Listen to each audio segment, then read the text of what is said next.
for whatever reason, the demons got to him, and that kept me plugged in because when I started the organization 4 years ago, I was still highly suicidal. And I was like, man, I can't do this to another veteran.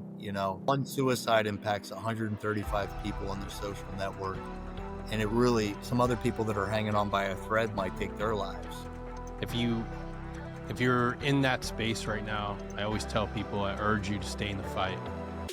The impact that it has on your family, your kids, scientifically, and it's been proven. I just tell you guys, if you're in this, if you're feeling it, this is your chapter that we're talking about, I urge you to stay in this fight.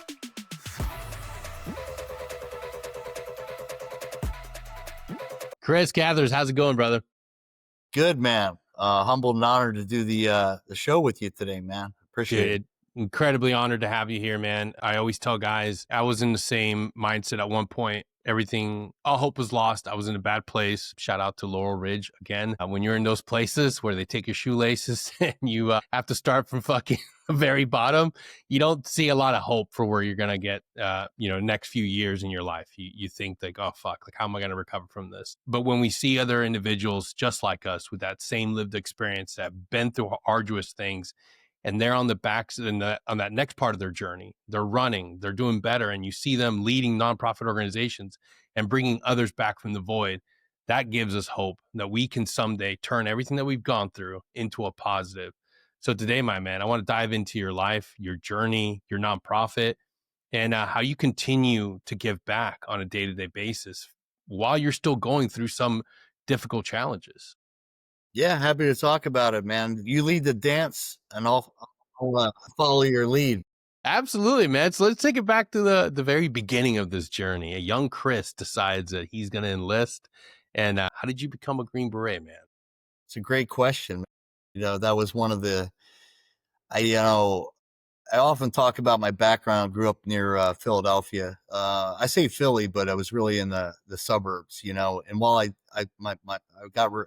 grew up and was raised by my father, who was in the military in the early '60s. He volunteered like during the Vietnam era. Didn't go to Vietnam, thankfully, because I probably wouldn't have been born. But he always talked about his military service, and he went to Germany, thankfully, instead of Vietnam in '60 to '64. And he just had an amazing time, man. Then he went into law enforcement, first canine in the borough where I grew up, and then was a sheriff for over 20 years. So like 40 years of just, from a military police officer. So my parents split up and I grew up with him, great in athletics, but I was always in a bit of trouble, getting arrested. I was a good kid, good heart, but I think the divorce at 6, I never grew up with my siblings. And it just had this profound impact. I had this chip on my shoulder, man, and really loved athletics. That's what kept me grounded, just getting my negative energy out. So from like 7 years old all the way through even now, I try to train, as best I can. So sports was like huge for me growing up. It kept me in school to be eligible, and academically didn't perform, had scholarship opportunities for running. I was a really kind of not a natural runner, but it was kind of like Prefontaine, who, was an early distance runner in the mile. It was like a head game that you had to play, not quitting. Yeah. And I think that kind of helped set me up a little bit. I joined the military right out of high school because I didn't see a good future for myself in college or work. So my dad gave me that option, and I went and signed up for 6 years right off the bat. And then, when I went in, I wasn't a combat MOS, which I love to say I got screwed by a recruiter story, because I did. I was like troubled youth going down to MEPS, and I'm like, I want to be airborne ranger. He's like, absolutely, sign this. So I didn't even know what MOS really, like, because I was like 68 X-ray. What the hell is that? I didn't know what So I got through boot camp, through basic, and that's when I kind of really figured out, like my dumb ass figured out that I wasn't going to be an airborne ranger. I was going into work on Apache aircraft, and I was like, that's pretty far away from what I wanted to do. Wait a second. So anyway, I tried out, and I was in Germany at the time. I did a year in Korea, went to Germany, and unit deployed.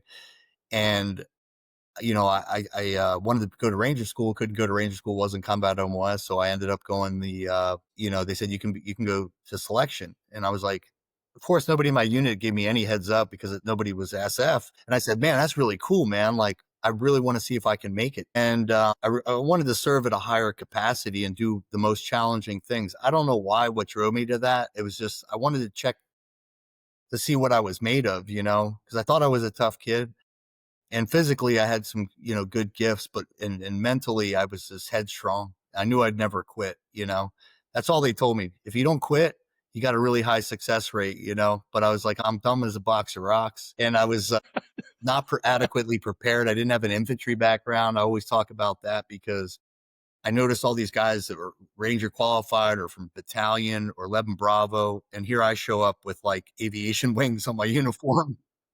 And I was real young, man. I was like I went to selection in 95 back in the Stone Age. I made it through my first go and, I lost about 25 pounds that I didn't have to give. And then that kind of set me off. Then I had to go to the next evolution as, going through the Special Forces Q course, which was challenging for me. Land navigation really kicked my butt because I didn't have any background, never did it before. I had some challenges there, and I was an 18 Bravo, Special Force and Weapon Sergeant, Hell yeah. and I wanted to be a medic. They said I was too dumb, and Same. fair enough. Same. And then I started seeing what these guys went through and how much longer the training was, and you actually had to like really think. And I was like, I'm a nug, 18 Bravo, brother. Let's go. So that's how I got in, man. I just really enjoyed it, man. I went to third group and I was a fucking new guy, super young, unexperienced. I went through selection as a corporal and I showed up. I just got my E5. So I've never seen it. I'm looking around. There's like, I got my E6 pretty quick, but I was like, I'm the only E5 in group. Like, what the hell? It seemed like it. So it was challenging because we had all these experienced guys, man. And, I was trying to latch on to mentors, and my team sergeant was really good and he was old school and did a couple deployments. And, I was up for my third reenlistment and then I transitioned out, which I later regretted because the timing couldn't have been worse. 9/11 occurred when I was in college. And that's when I called my team sergeant up straight away, man. It was like probably the end of that first day on 9/11. And he's like, man, it's probably going to be over before you get back in, bro. Like Grenada, the first Panama, the first Gulf War. And no, it wasn't. And so I went the agency route. I got recruited to do GRS. A buddy of mine gave me an opportunity, said, hey, they're looking to recruit some dudes. Are you willing to go to Iraq? I said, hell yeah, bro. And I did that as a contractor for several years. Did about 10 deployments with those guys, I worked with some awesome dudes, man. I really enjoyed the time. It was like the Wild West, man. And some of the most best memories that I've got. Um, It's funny. I was just talking to my buddy. Shout out to you, Gaither.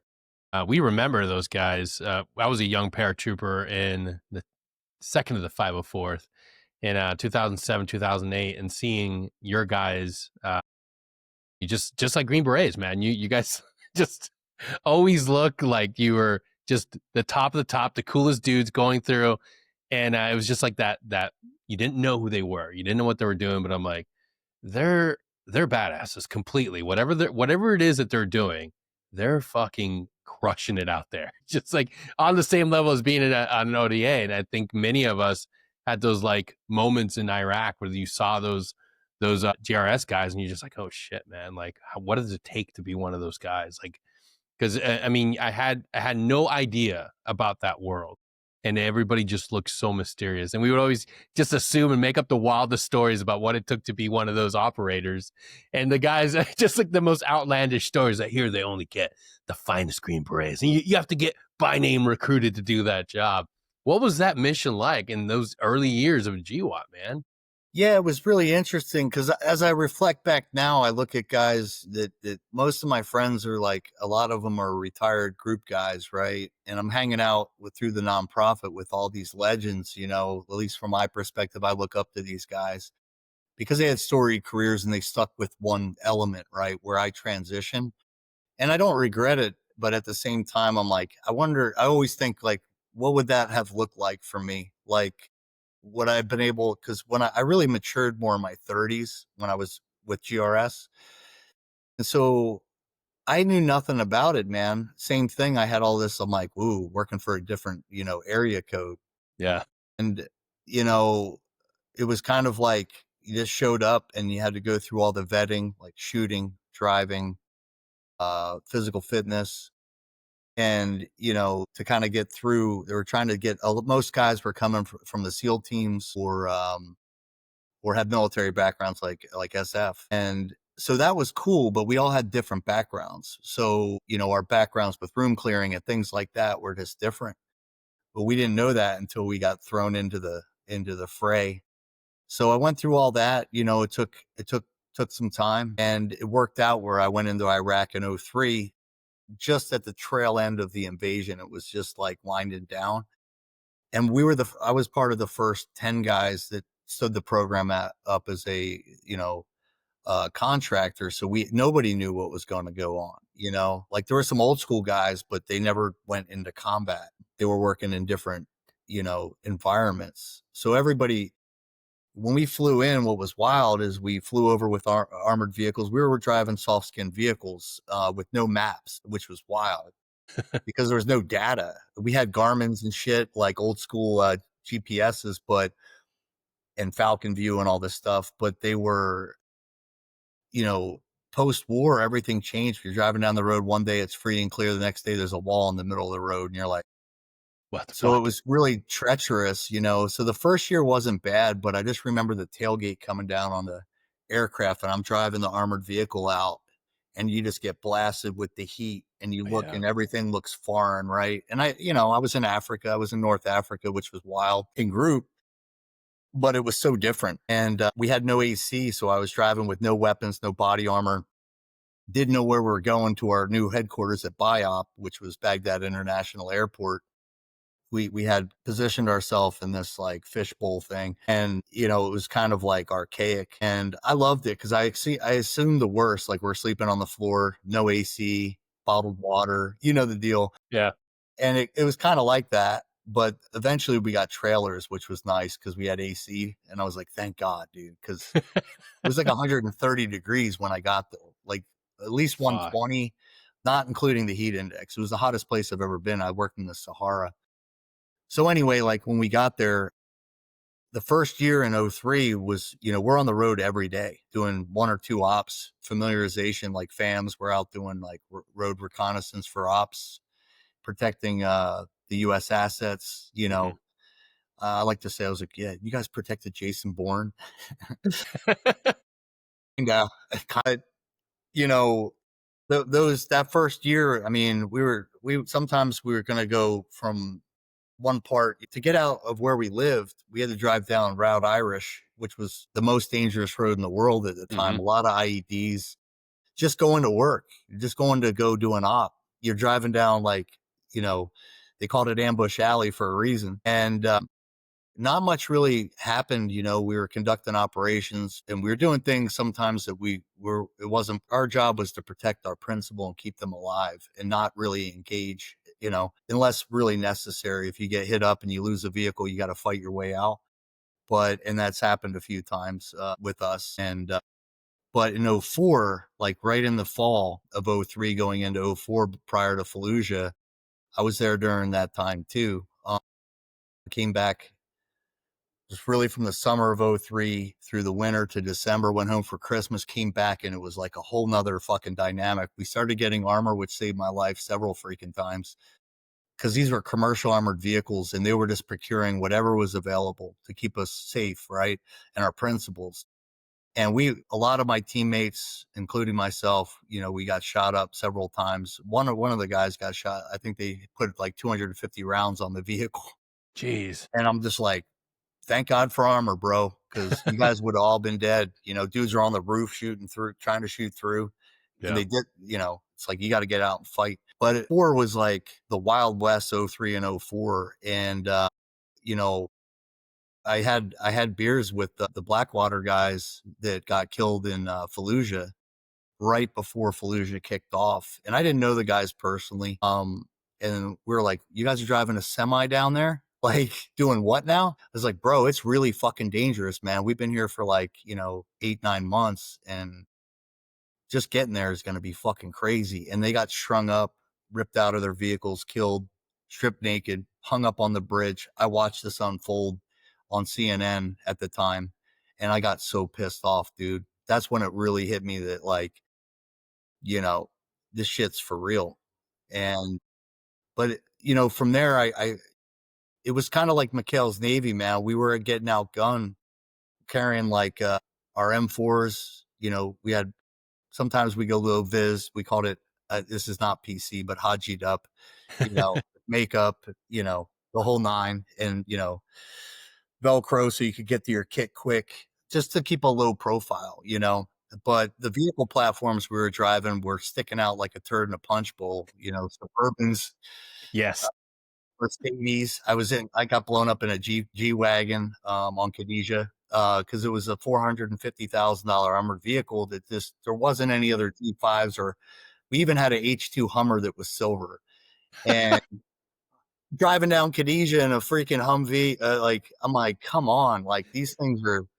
That's why we're getting blown up. They're like, these are Americans and they're important. They got a freaking BMW 7 Series or whatever. Yeah.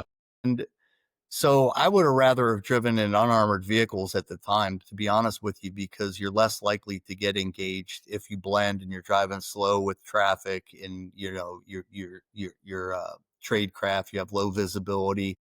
That's the smart play back then, but we didn't always have that ability.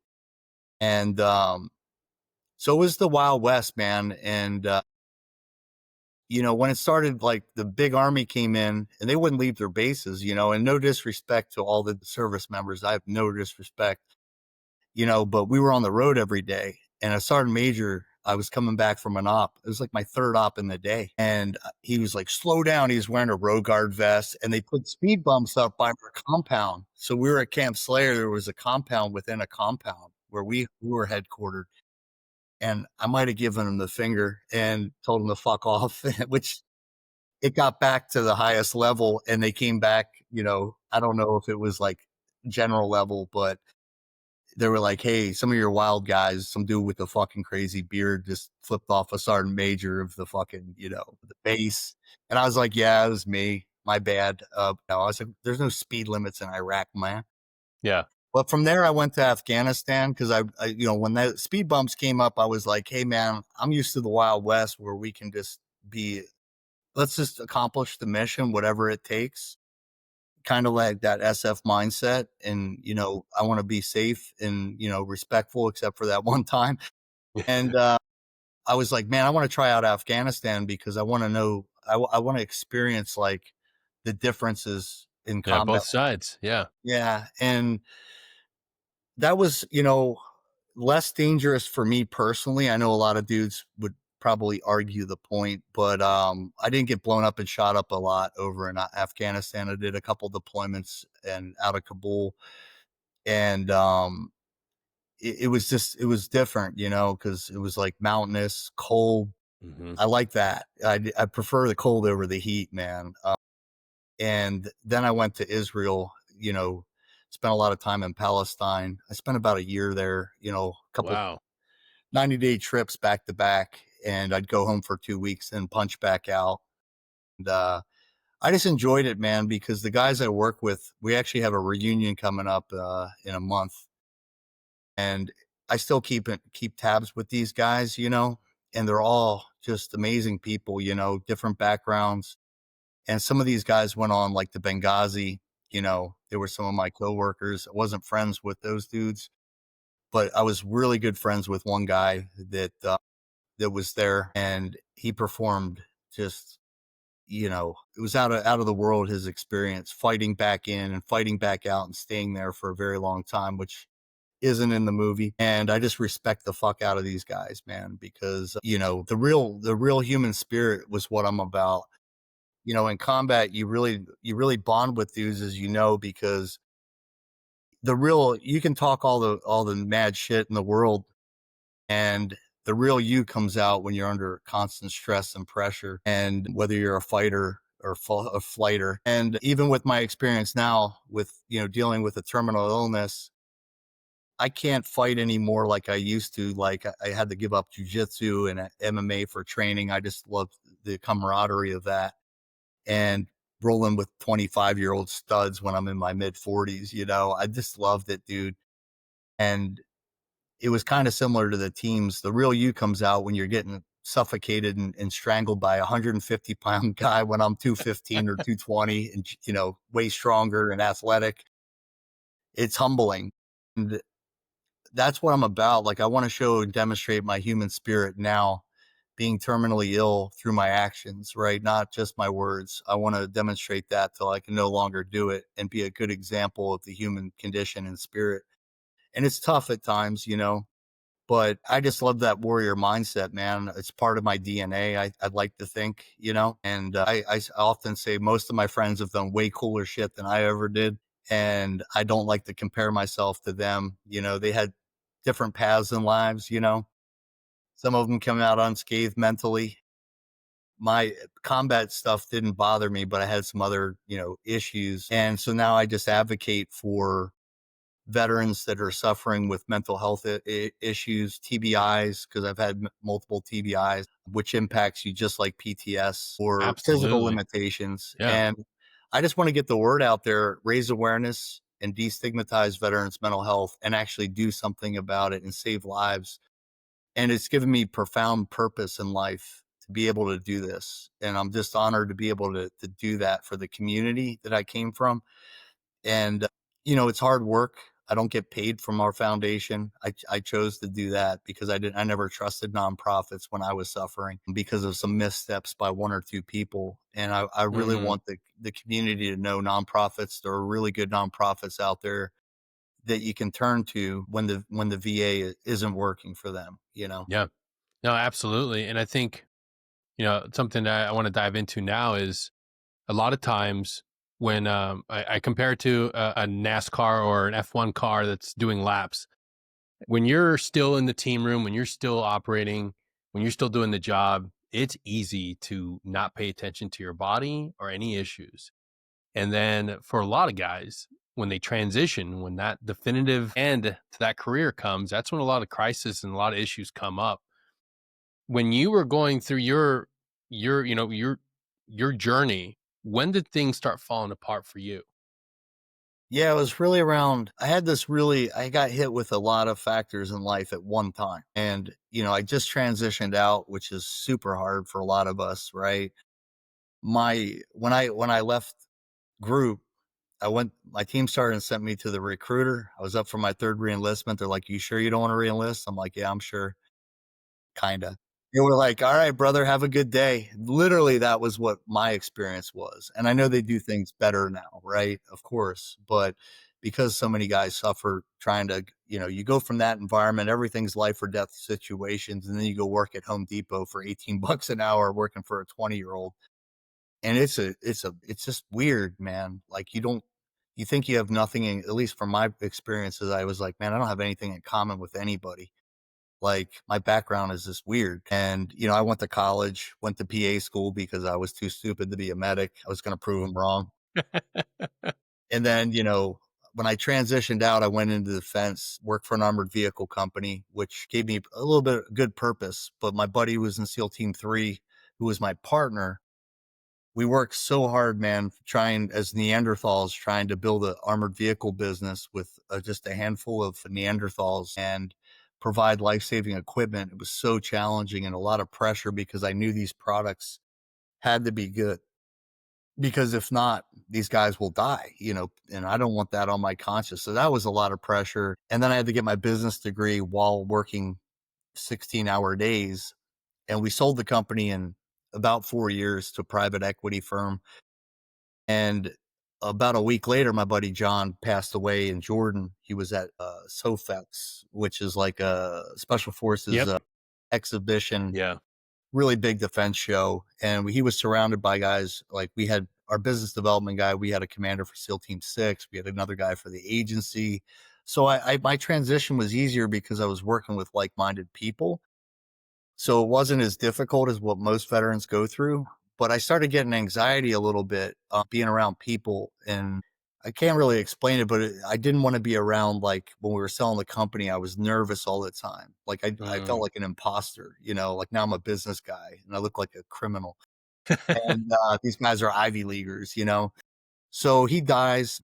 We had $3 million life insurance policies, and we had to pick his body up in a Suburban with his father. My best friend, Ron, who was a Green Beret and worked for the same group I did, OGA.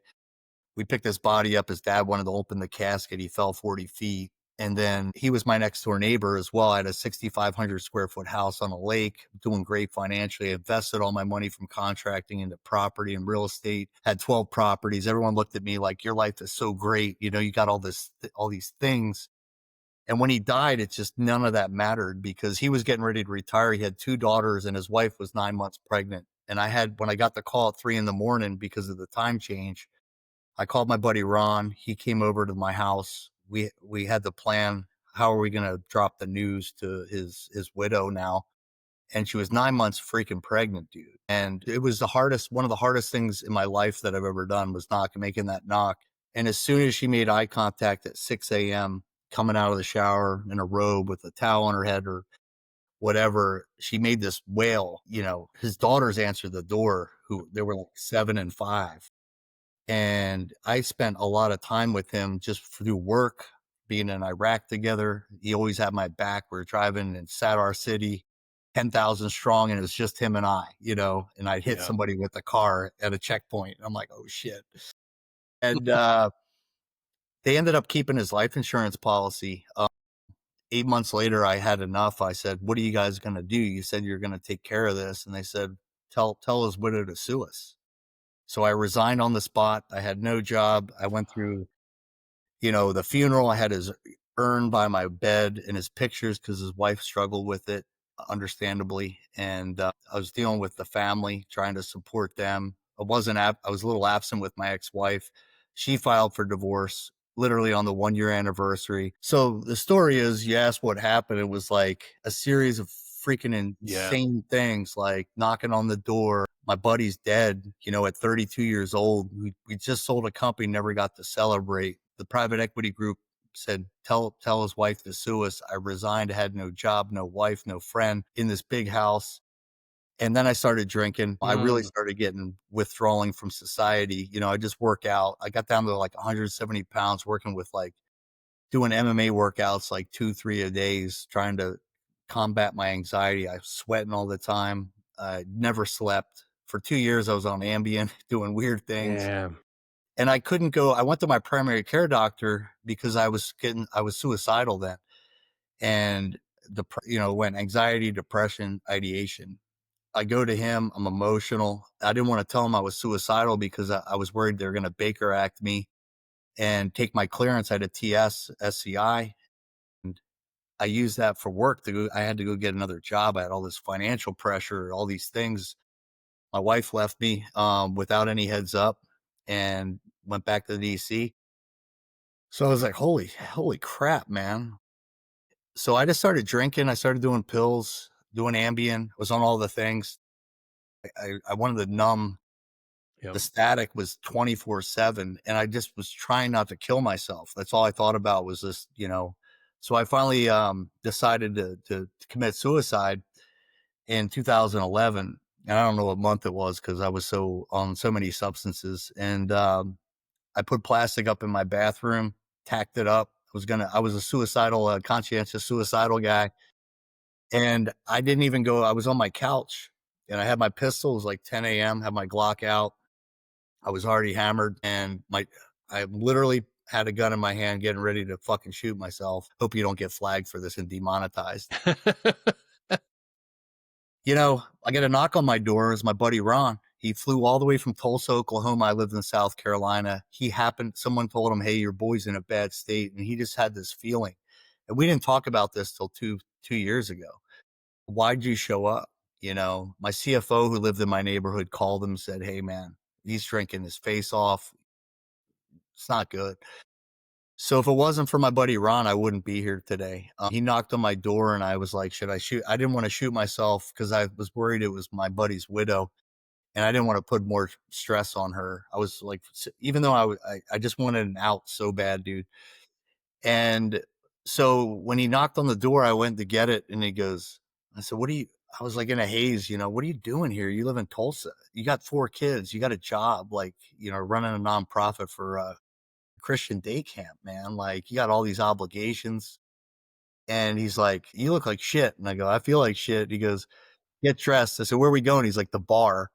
The worst dude, right? And, Like where the heart is, but he's like, I'm already wasted, dude. He's like, he didn't know what to do, man. That's what we did. We used to drink a lot, yeah, yeah. work through shit. And so we just got, went to a bar and I kept drinking and he stayed with me for, I don't know how many days. I don't remember. It was a blur. And, until he was confident for now, I was good. But I struggled with that. I went on to run U.S. armored vehicle business for a company in South Carolina for 5 years, got reloaded to where I live in Georgia. And through all those experiences, having panic attacks, I didn't want to go to work. I just go to work, go to the gym. That was my outlet still to this day. It keeps me, you know, I tell people my vanity keeps my sanity because if I never worked out and I got fat, oh, I would be the biggest drug addict on the planet, man. I just didn't want to be that guy, I wanted to be fit. So I masked all my symptoms really well. I hid it from everybody as best I could. And I was drinking every night, like half a fifth, sometimes to a fifth. And, That is a you know, serious habit. That it was is. it was bad, man. And like I met my wife. My wife, Jen, is amazing, man. I met her in 10 years ago. I rented her house. I sold my house after 3 years. Just wanted to work. Had a dog, kept me plugged in. I didn't want him to eat me if I shot myself. Like it's weird, right? But all the little things make big differences. So long story short, I got married to my wife, Jen. She's just been in my corner, She knew I was drinking and stuff, but I didn't try not to make it impact our relationship, which it of course did. I was really easily agitated. I'd get really hot, really fast, aggressive. And then I eventually got emotional. Like I was like, dude, what is going on with me? So in 2019, I was diagnosed with, I did 5 more years of private security for celebrities. And I came back from Italy with a client and I had some pain in my hip. I thought I tore my hip in jujitsu, like a labrum tear or something from all the, abuse. I've had a lot of blown both knees out, dislocated my shoulder, and I just still kept rolling. And, I got an MRI because I told my wife, I'm like, I just want to, it's probably a sports injury. And they called me probably in 30 minutes and they said, hey, man, I've been doing this 28 years. You need to be in the ER. There's something I don't even know, man. Like, I've never seen this shit. And I got misdiagnosed in the hospital. I was in for 5 days. I got a second opinion largely due to my wife because she's a RN. She's getting ready to finish her nurse practitioner in less than a couple weeks. And so she was in the ER for 10 years. She advocated for me and got a second opinion. They did a bone graft. A week later, results came back that I had advanced form of chondrosarcoma or bone cancer. Mm. And I called them and they're like, I'm sure you have questions. I'm like, yeah, am I going to freaking die? That's literally what I said, and I was like, yeah, I got some questions. She's like, yeah, you're going to have a lot of called it a brutal and radical surgery. They removed my femur that they just repaired with the bone graft Mm. on my right leg. They took out 3/4 of my femur, my hip, my glute, my quad. And then in 22, that's when I decided to get help though. I should say, I wanted to be strong for my stepson. He's in the military as 11 Bravo right now on his first deployment. He's a great kid. And, I just didn't want to have this impact relationships and I wanted to own it. And it was weird because I was still suicidal. And at the same time, I was like, cancer ain't going to get me, motherfucker. Now If I have a, anyone's got to take me out, it's going to be me. yeah, right. It was like weird. I'm a control freak. So I started putting work in. I went to the VA, uh, did VA trauma recovery group, drug and alcohol treatment. I was high or drunk almost every time. Did nothing. Did that for a year or two. And then I reached out to nonprofits, but I didn't know where to start. I was like, I don't know what's wrong with me, man. It's like I don't feel like it's moral injuries. Working for a company when my buddy died, there's other ones. One I just Yes. don't talk about. I finally did to a therapist. I violated my moral code big time, and it haunts me to this day. And but I worked through. I finally got to talk to two or three people about it ever, and that's what I kind of determined. And the Moral traumatic, injury is a huge fucking thing that people still get hung up on. And I'm telling you, from somebody that has helped and been a peer support resource for people, like there's a lot to be said about having to do the job. But yeah, we don't, a lot of the shame that we pack on and take on has to do with moral injury, man. People need to understand, like we have to talk. We have to find that source of respite with somebody that we trust, whether it's a provider or somebody in your life, somebody that you can go to and talk, man. The GWAT was not easy for a lot of us. And it's okay to have these things that you want to unpack. Don't take it to the grave. Don't continue to suffer. Get it out, man. Like that's one of the hardest things that I still like. People are always like, God, I'm fine. I didn't do anything in combat. And then finally, like, talk for a few more hours. And they're like, well, actually, here's something I dealt with. It's like, fuck, dude, that's impactful. You don't need to be carrying that shit. yeah. And for the audience, people that tune in, it's a moral injury is when you have more shame and guilt. It's shame and guilt based. It's when if you have come from a most people have a moral code. There's a lot of degrees. I have a very strict one, and when you violate that and you suffer with shame and guilt, it's different than a fear-based condition. Yes. And it's pretty crazy. I didn't learn about that until years after I started putting work in. I was doing 5 nonprofits at per per day. 5 hours of my day consisted of like different nonprofit work, different modalities, you Great know. book if you want to start your journey understanding moral injury. I'll put a link to it in the episode description, um, It's awesome. because we don't know what we don't know. We, like you said, like a lot of us grow. There's so many Americans out there that did grow up with good parents, with good morals, with good values, and then they enlist and they go somewhere like Iraq during the early years, the 2003s, the 2004s, where a lot of shit was happening that we don't really talk about, that we don't really express. We touched a little bit on it with the Blackwater guys, but how many of our conventional Marines, infantry guys dealt with something and they brought back and it's just still locked in with them? Deeply shameful, deeply troublesome because they feel like they can't get it out. They can't talk to somebody. So if you're dealing with that, They call please. I think I read an article once about the absurdity of war, and it was Yeah. super interesting.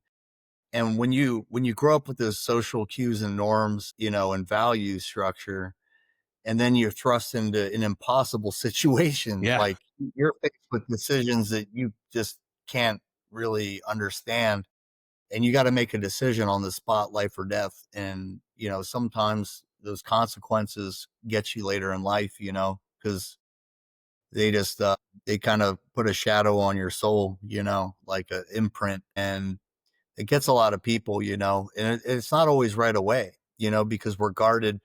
When you go into those positions, people are like, man, like, you know, doing all those deployments and stuff. And I know guys still operating today. I don't even know. They might be on deployment like 35. And I'm like, holy cow, you've been doing this for like almost 30 years of combat, like Yeah. insane. Now you're in Syria and all this stuff. And I'm like, how are you good? Well, when they transition out finally, it's going to be a scary situation because you got dealing with transition. Then you have Hmm. all of a sudden all the static, you have moments of clarity where you're by yourself. And that's where I struggled when I sought out the most chaotic jobs possible, like as a turnaround expert in defense or even starting a nonprofit. It was a ton of work, kept my brain engaged, like focused. And then at the end of the day, you're just like, you got time to yourself. It's terrifying because I'm like, I don't want to think about all the damn shit I did. So it's just interesting, and yeah, that's why we got to advocate so hard for folks because I didn't know where to start. So when I started Brothers Keeper Veterans Foundation, I wanted a organization that fills in that gap. So we team up with hundreds of partners that do the best and brightest of care, different modalities for different people, and we take a whole body approach. So your background, your, could be religion, your ethnicity, your military experiences. Everybody's so different and there's a lot of variables. So I want to find treatment that resonates with the individual, not trying to put a round peg in a square hole. And that's what, there's all these different verticals. You got traditional cognitive behavioral therapy, EMDR, and all these different psychological techniques to have people. You really just got to get to unpack what bothers you. And that's the goal. But then there's psychedelics and untraditional medicine, 5-MeO, DMT, yeah, ibogaine therapy, ayahuasca, ketamine treatment, stellar ganglion block. I could go on and on. They're kind of in a different space, but when traditional medicine doesn't work, we offer those resources as well.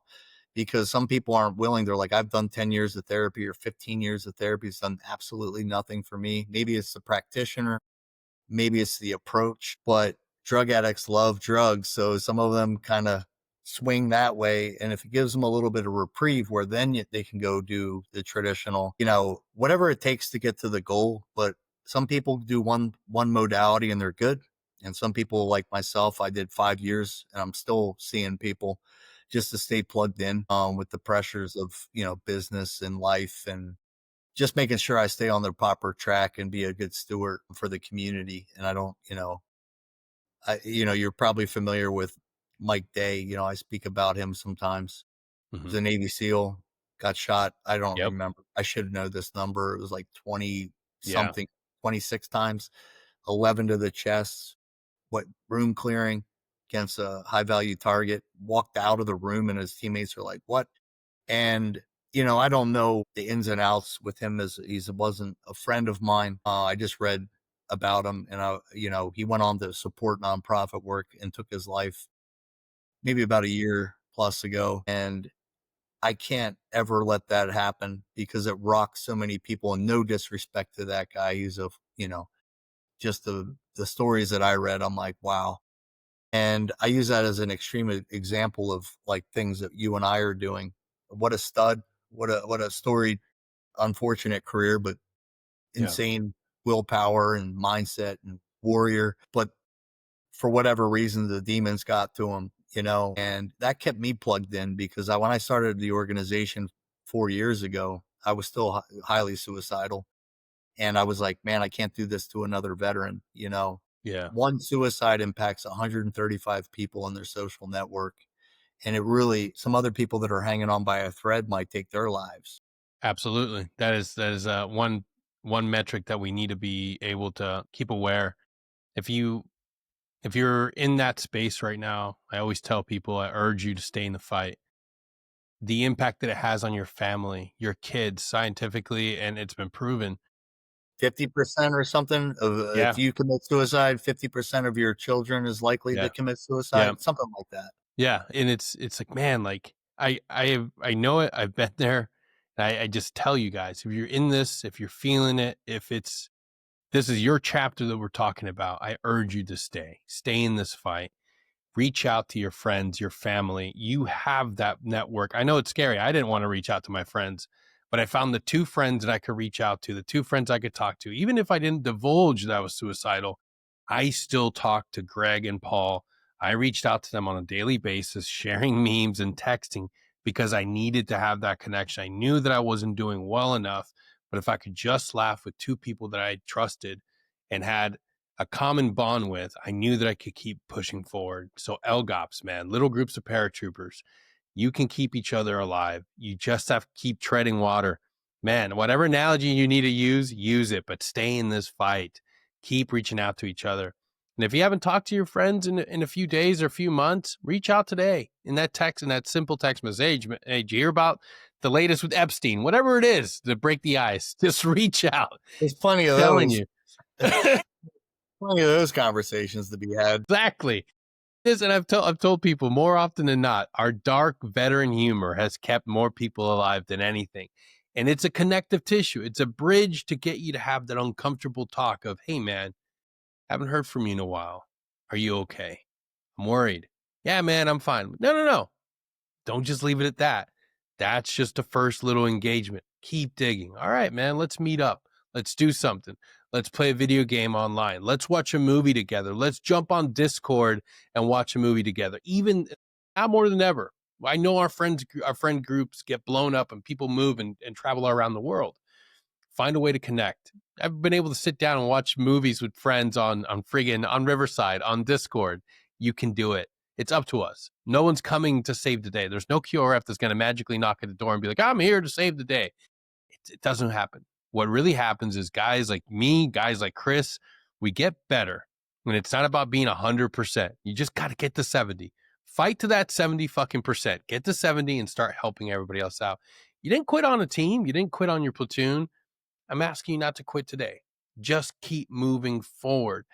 You don't have to build a nonprofit. I'd like for you to build a nonprofit. I'd like to get in the fight because nothing's more trustworthy than seeing an honest broker, seeing a fellow brother starting a nonprofit or being a leader within a nonprofit. Good, just put some good in the world. What I'm trying to champion is like getting the fuck after it no matter what's coming your way. Like you got to put the work in, right?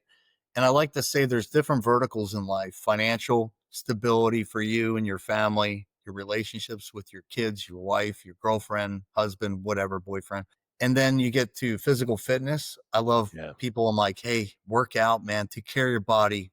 Proper nutrition is really important. Let's go RFK, like changing.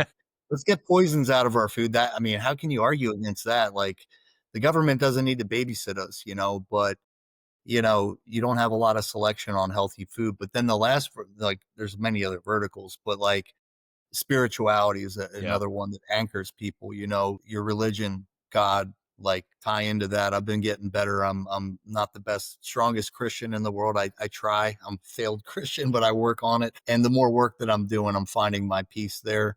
But also mental health, man, it gets overlooked in the community. And I'm not trying to discourage anybody, young war fighters, men, women that are going to join the military, first responders, people, that you have a higher frequency of trauma. Deal with it as it comes. Just like you're working out. If you have a traumatic event, you lose your family in a car wreck and you're in the vehicle, you're the sole survivor, similar to the military. But you gotta get through that properly. You can't just put walls up and think you're gonna be good, because it's like micro terrors, man. They add up. It's a cumulative effect, the death of 1,000 paper cuts if you don't. So it's like, deal with things as they come. A lot of people have childhood trauma that I've been working with. It could be physical or psychological or sexual abuse as a kid. Got to unpack that stuff, man, because then when you have more trauma as an adult, we're exposed with our careers in the past to exceptional amounts of like losing friends, being like survivor's guilt and this and that, and traumatic brain injuries. It's the frequency that gets you, for some people. Yep. And I just tell people, deal with things as they come, man. If you have that background growing up, it's not, dude, you're strong to deal with this stuff, and like I told you before we started the podcast, do I want to be known as the freaking nut guy in the community? Not really. But if I have to champion this, my reputation means a lot to me. I don't have time to make up for it being terminally ill. I could be dead in a week. Maybe I get a couple years. I get lucky. I just want to have a good reputation in the community. It means a lot. So to do this work, it's exceptionally hard for me because I find myself to be a warrior. I'm not crying about my past experiences or anything. I would do it all over again. I'd be a little smarter, but I just want people to, deal with these things as they come. If you're a young war fighter, use your mind as a weapon and hone those skills, and you can stay and get back in the fight, but you got to take a minute to give yourself some grace once in a while and work, on that skill set and vertical. Absolutely, man. And the faith part is what I always say is like, it's oftentimes the last one.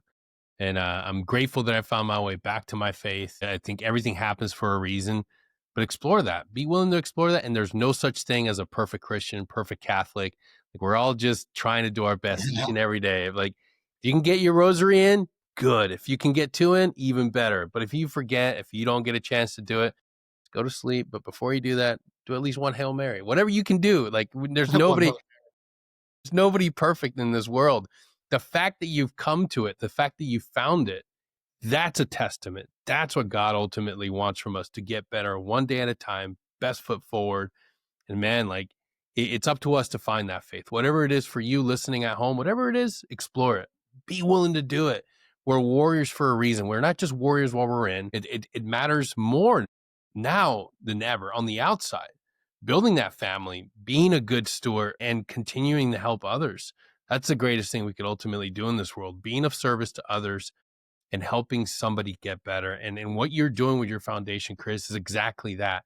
There's no saints. It's just guys that are doing 70% better or 65% better and trying to get the other guys there. And that's something that we need more of. As we begin to close it down, like how can we get in touch with you? How can we get involved with your foundation? Yeah, kind of the call for action is, there's a lot of different nonprofits out there, and we're aligned with some of the best, in my opinion, which is great, right? But the call for action for people that want to get involved, you can volunteer, with our organization. You can donate. You can attend our events. You can simply spread the word on social media. So you can find us at bkvf.org. It's Brothers Keeper Veterans Foundation, not My Brother's Keeper. Some people have been saying that. But yeah, bkvf.org. If you need help, you can go to Get Help. There's a drop down. A social worker will reach out with you in just a few hours, and they'll put an action plan together for care. And we have 2 events coming up right now. We just finished. We closed about 5 events in the last 30 days, which is a grind. We have Damn. over 100 veterans in our care, which I'm proud to say right now in this Wow. month. So those things, everything's predicated by resource. We need people to kind of financial support is number one. And we have a gala coming up in Nashville, Tennessee at the City Winery from 6 to 10 p.m. on Saturday, 13th of September. We also are looking for runners, anybody who likes to suffer and do dumb things and run marathons. All you marathon runners, we're sponsoring the Marine Corps Marathon. We've got 15 runners. We need another 10 to fill up, but that's on October 26th. I think it's in DC. Go to our website for more information. Sorry. And those are the next 2 big ones that are coming up. And so any support, just following us on social media is cool. We just had a guy named Matt Rogers, country music artist. He performed a song for a local veteran here in Georgia that committed suicide, Command Sergeant Major Corey Moore. And he was a friend with him, reached out, and I know I'm friends with actually our clinical psychologist. Her husband was good friends with him. And he called me the day that he died here in Georgia. And this guy, Matt Rogers, great dude, just did a tribute concert on Broadway for Nashville. He wrote a song called Camouflage. You can go on Spotify, costs you nothing. Just download the song. And he's giving us royalties to BKVF. Wow. For a certain amount of downloads, he gives us all the royalties. So that's cool too. And it supports he's a patriot, and he wanted to do something for the veteran community, even though he's not a veteran, and love that guy. And that's another way everyone can support. Sorry to blow it up, but hey, I'll take every No, opportunity to push. absolutely. That's what we do here. We support great causes, great organizations. So yeah, this is 100% what I love to do. Being able to put a spotlight on great nonprofits that are helping our great veterans because we deserve it. So many people have done amazing things in the past 20 years of war, and it's up to our nonprofit space, our leaders like yourself, and every veteran to dive in and help out where we can. And if that's downloading a song on Spotify, go to the episode description, download it. You'll see a link right here. There you go. Make my video editor do some work. Lazy bastard. But man, Chris, it's been a pleasure having you on, brother. I know you're in the fight every single day, and I'm selfishly we're gonna pray and add you to the list that we get 10, 15 years more of you because the Hey man, work is there, man. We need you. traded for anything. The last thing I'll say is I'm drinking out of this coffee cup, which made me think of the people. Yes. Unfortunately, I got this in San Antonio when we went to Warriors Heart about a month ago. And thoughts and prayers to those. I don't know when this airs, but obviously the tragedies and tragic losses out in Texas, man. Shout out Yeah. to all the first responders and people. I feel really bad for those guys. I wish I was closer because I would love to volunteer some time with this cripple to do whatever I could to support. So shout out to all the Texans that are going through some tough times. Yeah, Texas Hill Country needs everybody, and there's a good amount of people out there right now doing a lot of work. So hats off to you guys that are out there actively helping our Texas Hill Country folks, man. And yeah, And again, Chris, thank you so much for what you're doing. Thank you all for tuning in. And please do me a favor, take care of each other, and we'll see you all next time. Till then, take care. Appreciate it.